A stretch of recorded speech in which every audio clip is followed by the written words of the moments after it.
ప్రధాని నరేంద్ర మోడీ అధికారంలోకి రాగానే అప్పట్లో అంటే దాదాపు 10 ఏళ్ల క్రితం ఆయన ప్రజలందరికీ కూడా బ్యాంకు ఖాతాలు ఉండాలి. అది కూడా జన్‌ధన్ ఖాతాల పేరుతో అప్పుడు భారీగా అందరికీ ఖాతాలు ఓపెన్ చేశారు.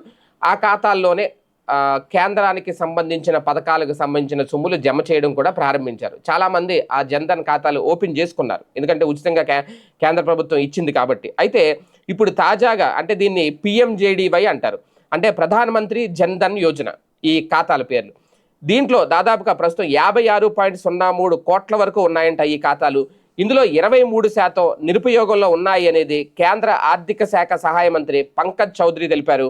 2025 జూలై 31 వరకు మొత్తంగా 56.03 పీఎంజేడీవై ఖాతాలుంటే అందులో 13.04 కోట్ల ఖాతాలు సదరు ఖాతాదారులు వాడడం లేదట. ఇది తాజాగా లోక్సభలో అడిగిన ప్రశ్నకు సమాధానం ఇచ్చారు మంత్రి. అత్యధికంగా ఉత్తరప్రదేశ్లో 2.75 కోట్ల జన్‌ధన్ ఖాతాలు నిరుపయోగంలో ఉన్నాయి. ఆ తర్వాతి స్థానంలో బీహార్లో 1.39 కోట్లు, మధ్యప్రదేశ్లో 1.07 కోట్లు ఉన్నాయట. 2 ఏళ్లుగా ఎటువంటి లావాదేవీలు నిర్వహించలేదట. ఆ ఖాతాలను నిరుపయోగ ఖాతాగా పరిగణించాలి అనేది కూడా ఆర్బీఐ మార్గదర్శకాలు చెబుతున్నాయి. ఈ విషయాన్ని సదరు ఖాతాదారులకు ఎస్ఎంఎస్ లేదా లేఖలు లేదా ఈమెయిల్ ద్వారా బ్యాంకులు సమాచారం అందిస్తున్నాయి.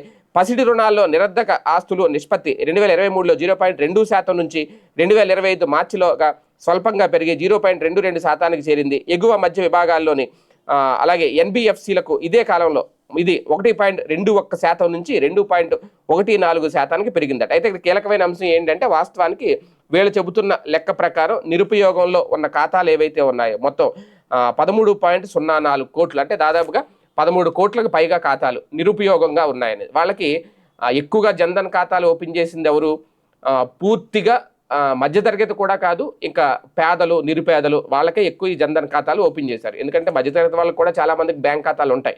వాళ్ళు జన్‌ధన్ ఖాతాలు ఓపెన్ చేసుకోలేదు, చాలా వరకు కూడా ఉండుండొచ్చు మేబీ. కానీ వీళ్ళకి ఏంటి అంటే ఇప్పుడు వీళ్ళు ఆర్బీఐ మార్గదర్శకాల ప్రకారం వాళ్ళకి ఎస్ఎంఎస్లు పంపించినా, లేఖలు రాసినా, మెయిల్స్ పంపించినా వాళ్ళకి ఎంతవరకు అవగాహన ఉంటుంది? వాళ్ళకి కనీసం చాలామంది ఎస్ఎంఎస్లు చూసుకునే అవకాశం కూడా ఉండదు. వాళ్ళకి బ్యాంకు ఖాతానే వాడట్లేదు 2 ఏళ్లుగా అంటే వాళ్ళకి బ్యాంకు ఖాతాతో అవసరం లేదు అనేది అక్కడ కీలకమైన అంశం. నిరుపయోగంగా వదిలేశారు అనేది. అంటే చాలా వరకు కేంద్ర ప్రభుత్వం ఒక సదుద్దేశంతో ఏర్పాటు చేసిన ఇది పీఎంజేడీవై ఏదైతే ఉందో అది ఈ స్థాయిలో వృధా అవుతుందా?